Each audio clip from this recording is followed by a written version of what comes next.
guys, just want to share lang na we are going to fix, tulungan namin yung mga tao while working. I just took it as a video of myself, then paano namin coach yung mga tao. Kasi dito sa part na to medyo mayroon, hindi man mali, mayroon lang pagkukulang paano natin inaayos ang bawat proseso sa ating linya. So yun, may na-call lang kami ng attention just to discuss and how we will it improve.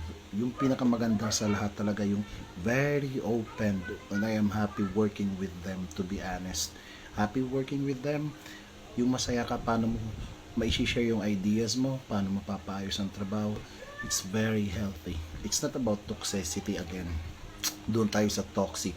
Kasi pag toxic, alam mo, andun ka na. Given kasi yung iba-ibang uri ng trabaho natin, iba-ibang responsibilidad natin sa buhay, alam mo kung saan tayo mahirapan sa ugali ng bawat tao. Mayroon naman tama lang, pero sa experience ko dito sa ngayon, I will said from 1 to 10, i-rate ko sila something number 8. From my previous, i-rate ko 5. Kasi ang layo. Kasi nakita mo yung environment, andun yung di mo alam kung anong gagawin, di mo alam kung anong direction, what is the goal, what is the direction, di ba, what is the objective. Oo, may objective, but sabi ko nga, ano ba talagang mayroon? Is quality given priority? Is quality, oo, quality given priority, pero bakit?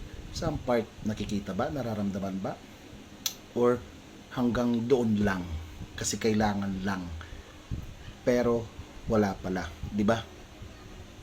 Sa point na yun, doon ko yung napagtanto, just to share lang. Pero okay na rin. Malaking pasasalamat just to overcome. Pero sabi ko nga, lahat naman tayo may challenges sa buhay. Thankful pa rin naman ako for having me there on that company. Blessed. It's not about the company. The company has nothing to do with it. But it has to do with how people manage the company. It's not about you're the boss.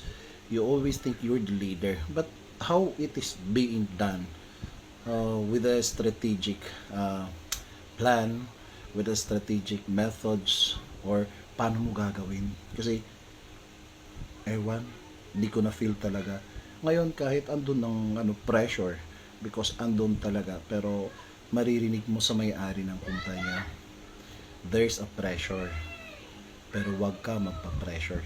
Take it at a time. Yung maganda pakinggan yung ganon, yung your voice is being heard, you are not being outcasted, you are not being parang nasa isolated ka. Alam mo yung feeling na ganon.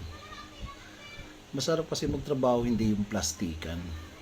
Mayroon man tayong hindi pagkakaunawaan, it's about, because that's a healthy brainstorming dapat. But of course, sabi nga natin, iba-ibang tao. But of course, again, sana wag ganon parati. Katulad yan, masaya lang. Though may problem, always the problem is there. But we need to find the solution. The long-term solution. We need to find ano talagang dahilan ng problema. Ano talaga ang magpapabago, at ano talaga magiging corrective action para dun sa problema.